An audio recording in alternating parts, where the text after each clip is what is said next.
नमस्कार माताओं और बहनों, आप सभी का स्वागत है हमारे YouTube चैनल श्रद्धा संगम ऑफिशियल में। आज के इस वीडियो में मैं आपके लिए मौनी अमावस्या की पौराणिक व्रत कथा लेकर आया हूँ।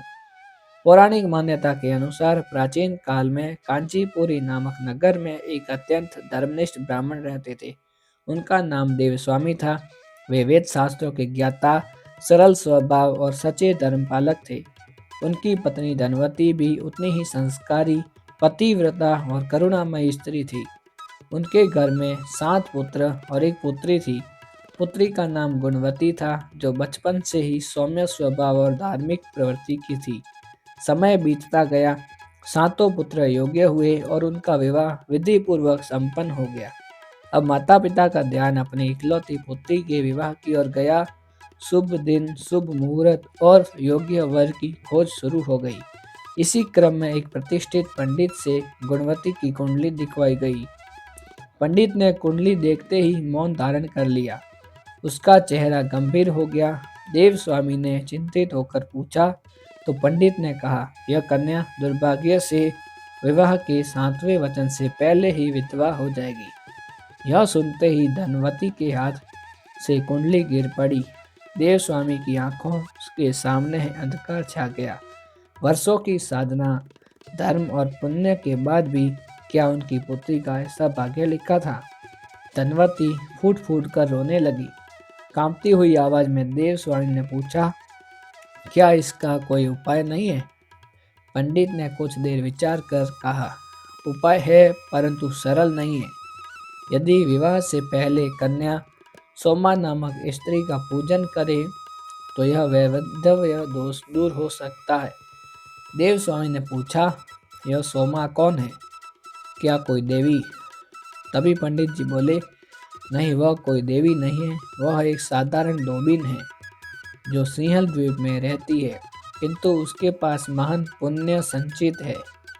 यह सुनकर देव स्वामी के सबसे छोटे पुत्र ने आगे आकर कहा, पिताजी, मैं बहन को लेकर स्वयं सिंहल द्वीप जाऊंगा।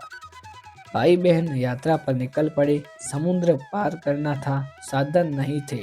रास्ते में थककर वह एक विशाल वृक्ष की छाया में बैठ गई। उसी वृक्ष पर एक गिद्ध का घोंसला था, जिसमें उसके छोटे छोटे बच्चे थे। भाई बहन भूखे प्यासे बैठे थे। यह देखकर गिद्ध के बच्चों का हृदय द्रवित हो गया। सांझ को जब गिद्ध माता भोजन लेकर आई तो बच्चों ने भोजन करने से मना कर दिया और कहा, नीचे 2 प्राणी भूखे बैठे हैं, जब तक वो भी भोजन नहीं करेंगे तब तक हम भी भोजन नहीं खाएंगे। ममता से भरी गिद्ध माता नीचे उतरी।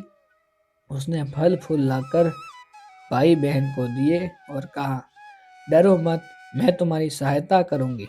अगली सुबह वही गिद्ध माता उन्हें समुद्र पार कराकर सिंहल द्वीप के समीप पहुंचा देती है। वहां पहुंचकर भाई बहन सोमा के घर पहुंचे। उन्होंने अपना परिचय नहीं दिया। प्रतिदिन भोर में उठकर चुपचाप उसका घर साफ करते, लीपते पोतते और फिर चले जाते। सोमा को संदेह हुआ कि यह काम कौन कर रहा है। एक रात वह जागी रही और सब देख लिया। सेवा, विनम्रता और निस्वार्थ भाव देखकर उसका हृदय पिघल गया। उसने भाई बहन से पूछा। तब जब पूरी कथा सुनी तो बोली, मैं तुम्हारी बहन का वैधव्य दोष दूर कर दूंगी। विवाह का दिन आया। सप्तपदी के समय जैसे ही 7वां वचन पूरा हुआ, तभी दूल्हा भूमि पर गिर पड़ा। सभा में हाहाकार मच गया। तभी सोमा आगे आई और अपने संचित पुण्य का फल गुणवती को अर्पित कर दिया। उसी क्षण मृत पति जीवित हो उठा। परंतु पुण्य देने का परिणाम यह हुआ कि सोमा के पति, पुत्र और जामाता की मृत्यु हो गई। सोमा ने शोक नहीं किया। उसने मौनी अमावस्या के दिन पीपल वृक्ष की छाया में मौन व्रत धारण किया और 108 परिक्रमा करी।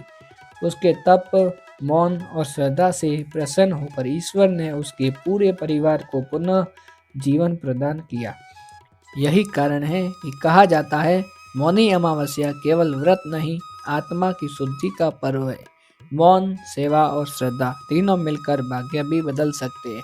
तो यदि यह कहानी आपको पसंद आए तो हमारे वीडियो को लाइक करना, चैनल को सब्सक्राइब करना, ताकि फिर ऐसी बढ़िया मज़ेदार पौराणिक कहानियाँ मैं आपके लिए लेकर आ सकूँ।